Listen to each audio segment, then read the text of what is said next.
Sir గోవాలో producer KP Chowdary ఆత్మహత్య అనేది న్యూస్ వచ్చింది సార్. అసలు ఆత్మహత్య, హత్య అనేది తేలాల్సి ఉంది. అలాగే దీని వెనక ఒక బడా హీరో కూడా ఉన్నారు అనే వార్త వినిపిస్తుంది సార్. అది ఎంతవరకు నిజం? నిన్న అక్కడ Kabali cinema, Telugu cinema producer KP Chowdary, ఇతను పూర్తి పేరు కృష్ణప్రసాద్ చౌదరి. సో ఈయన అక్కడ గోవాలో సియోలిమ్ అనే ఒక ఏరియా ఉంది. ఆ సియోలిమ్ ఏరియాలో ఇతనికి ఒక ఫ్లాట్ ఉంది. ఆ ఫ్లాట్లో ఇతను చనిపోయి కనిపించాడు పోలీసులకి. మామూలుగా అయితే ఇతనికి ఫోన్లు చేస్తుంటే ఫ్రెండ్స్ లేకపోతే బంధువులు ఫోన్ తీయట్లేదు. దాంతో వాళ్ళకి డౌట్లు వచ్చి పోలీసులు కంప్లైంట్ చేశారు. గోవా పోలీసులు వెళ్ళి చూస్తే చనిపోయినాడు. కారణాలు అయితే తెలియదు. ఇప్పుడు ఆత్మహత్య అనేది ఇంకా తెలియదు. వాళ్ళైతే మామూలుగా అనుమానిత దీంట్లో పెట్టారు. అనుమానంతో కూడుకున్న మర్డర్, అనుమానాస్పద మృతి అంటారు కదా, అలాంటి అనుమానాస్పద మృతి అనేది పెట్టారు అక్కడ. సో ఇప్పుడు అది ఆత్మహత్య. కొంతమంది వాళ్ళ బంధువులు ఇది హత్య అని అంటున్నారు. ఎందుకు అనేది చూసినప్పుడు ఇతని కొంత హిస్టరీ మనం చెప్పుకుంటే మనకు తెలిసింది. యాక్చువల్గా ఈ కృష్ణప్రసాద్ చౌదరి అనే అతను ఖమ్మం బోనకల్ అనమాట, ఖమ్మంలో.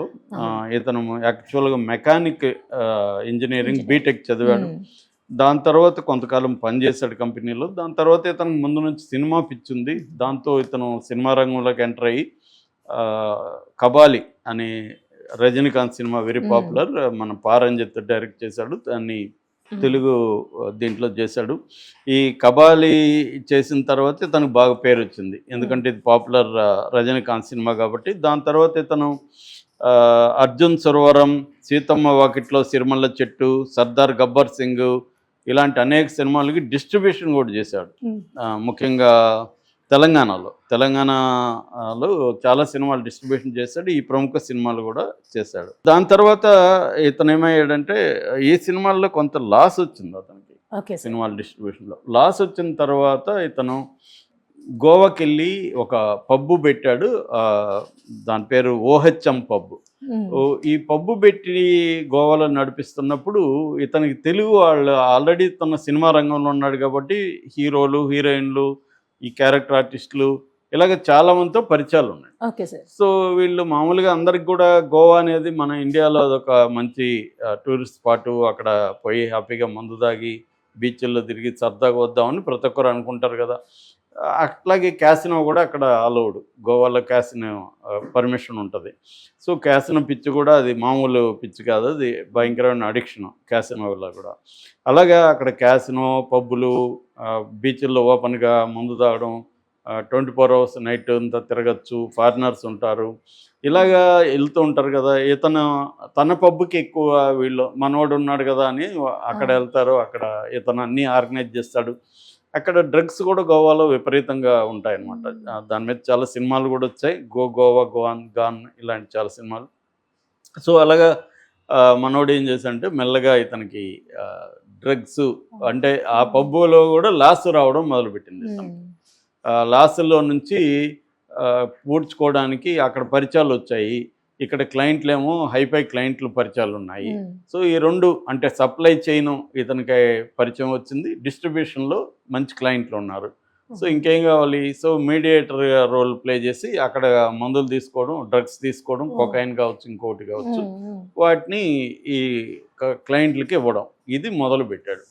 మొదలుపెట్టినప్పుడు ఇతనికి బాగానే డబ్బులు వచ్చాయి బిగినింగ్లో. అయితే పోలీసులకి 2017లోనే ఇతను ఇదయ్యాడు. దాని తర్వాత 2023లో అరెస్ట్ చేశారు. జూన్లో పోలీసులు అరెస్ట్ చేశారు. అక్కడ ఇతనికి కొంతమంది నైజీరియన్స్, ఎక్కువగా ఈ డ్రగ్ బిజినెస్లో నైజీరియన్స్ ఇన్వాల్వ్ అయింటారు అనమాట. సో ఆ నైజీరియన్స్ ఇది చేశారు. అంతకుముందు కూడా ఇతను వరలక్ష్మి టిఫిన్ సెంటర్ ఒక స్కామ్ ఉంది. వరలక్ష్మి టిఫిన్ సెంటర్ నడుపుతున్న వాళ్ళు డ్రగ్ దందా మొదలుపెట్టారనమాట. సో దాంట్లో కూడా ఇతని పేరు ఉన్నాడు. ఎప్పుడైతే ఇతను అరెస్ట్ అయ్యాడో అప్పుడు కూడా పెద్ద సంచలనం, మనం కూడా 2-3 వీడియోలు చేసాం దీని మీద. అప్పుడు ఏమైందంటే చాలామంది సెలబ్రిటీలు, ముఖ్యంగా కొంతమంది క్యారెక్టర్ ఆర్టిస్టులు వాళ్ళు ఇతనితో కూడా క్లోజ్గా ఉన్న ఫోటోలు అవన్నీ లీక్ అయిపోయినాయి. పోలీసులు బయటికి తీసుకొచ్చారు. అవన్నీ వచ్చేసి వాళ్ళందరూ కూడా మళ్ళీ మీడియా ముందుకు వచ్చి మేము ఫ్రెండ్లీగా ఉన్నాము, అతను మాకు ఫ్రెండ్ తప్ప మాకు డ్రగ్స్తో సంబంధం లేదు, మమ్మల్ని ఇలా బజారు పెట్టకండి అని మీడియాకి పోలీసులకు అప్పీల్ చేశారు. మీడియా ఏం చేస్తుంది, పోలీసులు రిలీజ్ చేసినప్పుడు మీడియా వాటిని బయట పెడుతుంది. అవును సార్. సో అలాగా మొత్తానికి ఇతను ఫోన్లు 4 ఫోన్లు దొరికాయి. ఆ ఫోన్లలో ఏంటంటే లిస్టులు ఉన్నాయి, ఎవరెవరికి ఇతను సప్లై చేస్తున్న క్లయింట్ల లిస్టులంతా ఉన్నాయి.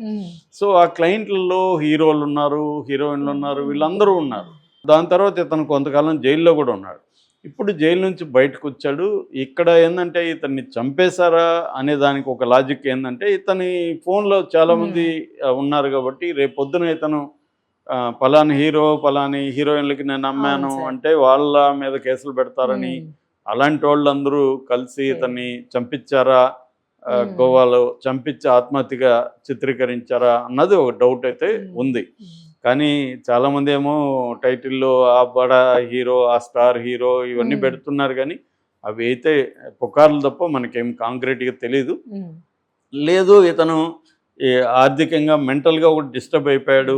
ఎందుకంటే ఎక్కడో బయలుదేరిన వ్యక్తి, ఒక మెకానికల్ ఇంజనీరింగ్ చదివి కంపెనీలో జాబ్ చేస్తున్న వ్యక్తి జస్ట్ సినిమా పిచ్చితో సినిమాలు నిర్మాణం చేసి డిస్ట్రిబ్యూషన్ చేసి దాంట్లో లాసులు వచ్చి అక్కడి నుంచి డ్రగ్స్కి వెళ్ళి అక్కడ లాసులు వచ్చి జైలుకి పోయి ఇవంతా మొత్తం personal life professional life disturb అయిపోయి అతనికి దీని నుంచి బయటపడే మార్గం అతనికి ఏం కనిపించక ఆత్మహత్య చేసుకున్నాడా, ఎందుకంటే ఆరోగ్య సమస్యలు కూడా ఉన్నాయనే ఒక వార్త వస్తుంది.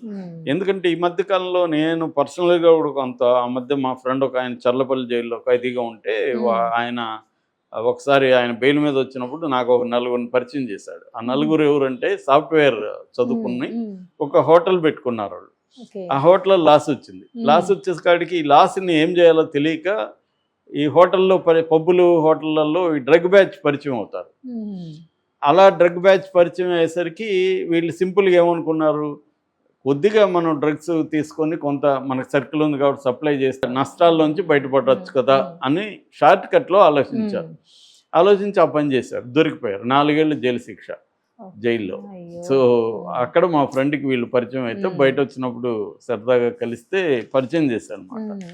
సో ఇలాగా చాలామంది ఏంటంటే తెలిసి తెలియక లేకపోతే ఫైనాన్షియల్ క్రైసిస్లోంచి ఎలా బయటపడాలో తెలియక ఒక షార్ట్ కట్ మెథడ్లో డ్రగ్స్లో అయితే ఈజీ మనీ వస్తుంది. కొన్ని సక్సెస్ స్టోరీస్ కూడా ఉంటాయి. డ్రగ్స్ సప్లై చేసి కొంత డబ్బులు సంపాదించే వాళ్ళు కూడా ఉంటారు. ఇక్కడ ఏంటంటే మేజర్గా నేను ఇందాక చెప్పినట్టు సప్లై చైన్ ఒకటి ఇంపార్టెంట్.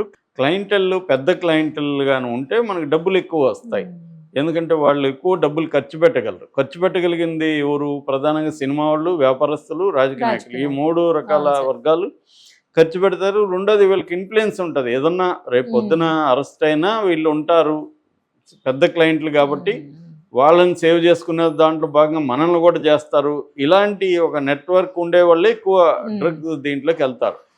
సో ఇక్కడ కూడా అదే జరిగింది. ఇతనికి సినిమా ఫ్లాపులైనా సర్కిల్ అయితే వచ్చింది. ఈ సర్కిల్ను ఉపయోగించుకొని ఇతను ప్రాపర్గా లీగల్గా రియల్ ఎస్టేట్ అలాంటివి చేస్తుంటే వేరే రకం ఉండేది. అలాగే చాలామంది ఏమంటే ఫెయిల్యూర్ ప్రొడ్యూసర్లు చాలామంది ఇలాగ మా రియల్ ఎస్టేట్ బ్రోకర్లుగా లేకపోతే రియల్ ఎస్టేట్ వ్యాపారస్తులుగా మారిపోయిన వాళ్ళు చాలామంది నాకున్నారు, నాకు తెలుసు. వాళ్ళు సక్సెస్ఫుల్ కూడా అయ్యారు. ఎందుకంటే వాళ్ళకి మంచి క్లయింటల్ ఉంటుంది. రియల్ ఎస్టేట్లోకి ఎంటర్ అయ్యి వాళ్ళు మెల్లమెల్లగా చేసుకున్న వాళ్ళు చాలామంది ఉన్నారు.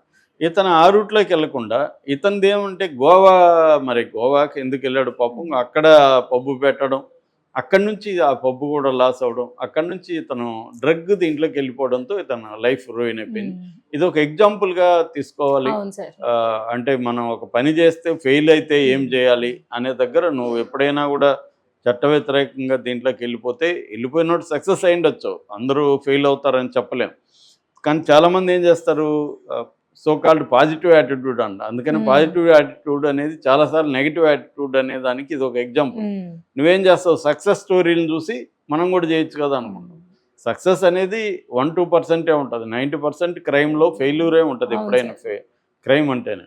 సో అలాగా ఇతను రూయిన్ అయిపోయాడు. సో దీన్ని బట్టి ఏంటంటే మనకు ఒక ఫెయిల్యూర్ వచ్చినప్పుడు దాన్ని ఎలా ఫేస్ చేయాలి, దాన్ని లీగల్గా ఎలా ఏ మార్గం, ఫస్ట్ దాన్ని యాక్సెప్ట్ చేయడం, దాన్ని ఫేస్ చేయడం, దాని నుంచి ఎలా బయటపడాలి అనేది మన వల్ల కాకపోయినప్పుడు మిత్రులతో మీతో డిస్కస్ చేయడం, కొంతకాలం ఓపిక పడితే నీకు ఏవో ఒక రూట్లు వస్తాయి.